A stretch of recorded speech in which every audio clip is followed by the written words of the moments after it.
Would you know what always blows my mind? How a simple hand, just 5 fingers, can steal the whole show.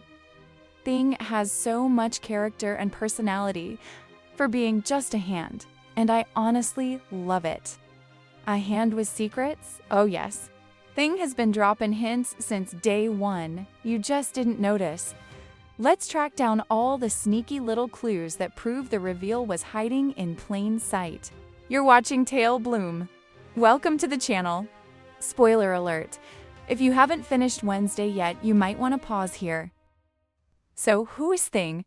In the Addams Family universe, he's always been the loyal assistant, the one who helps, spies, rescues, and somehow shows up at the perfect moment. And this season, we finally got the big reveal. Thing is Isaac's hand. Shocking, right?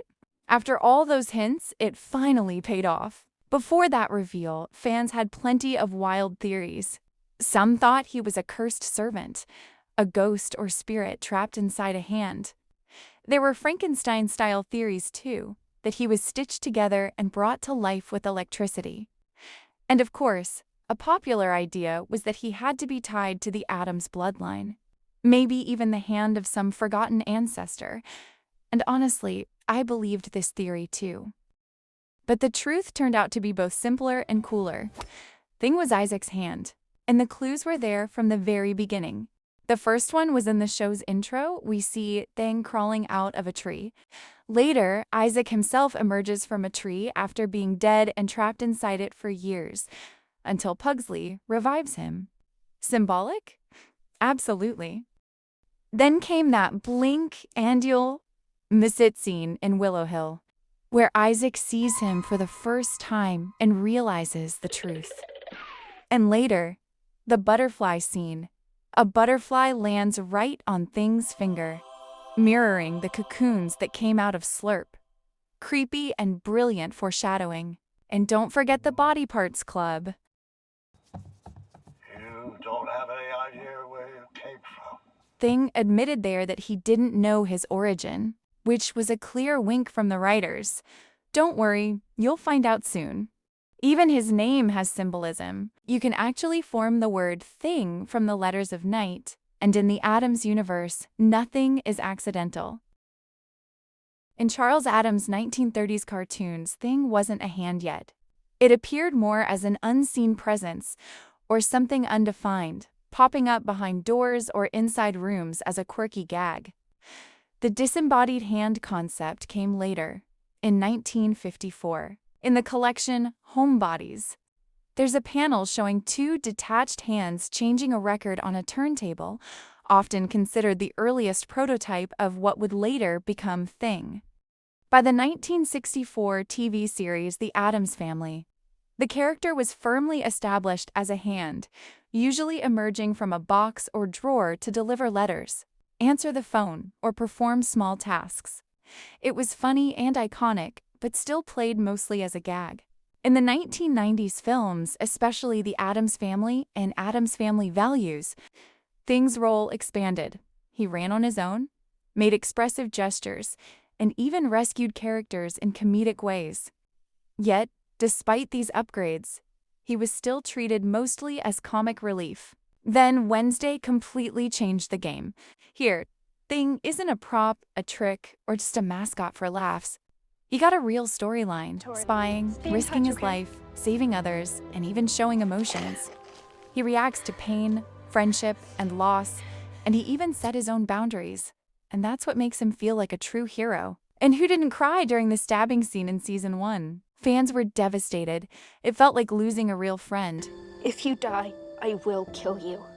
Thanks to Uncle Fester's electric shocks, Thing came back to life, just like Gomez had revived him before. That moment proved he's not just a servant, he's family. And after that attack, he even carried a new scar. One more stitch to add to the others. If you haven't left a like yet, now's the time. It really helps this channel grow, and I'm grateful. Now let's get back to the mystery. Thing can see, even though he has no eyes. He can read, hear, and navigate perfectly. How? Magic? Telepathy? A sixth sense? And yet, he never speaks. Why?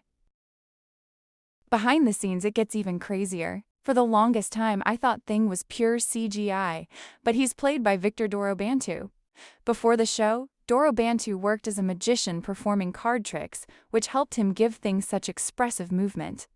He wore a blue chroma key suit, and in editing, most of his body was erased, leaving only the hand. Makeup added scars and stitches, making it look creepy and severed. He performed scenes kneeling, hiding behind walls, even hanging upside down, which made his work even more realistic. And honestly, Victor Dorobantu deserves an Emmy. Imagine telling your mom, "Mom, I got cast in a show. That's great. What's your role?" "A hand." And still, that hand stole the spotlight. Remember his moment at the school dance? Absolute icon.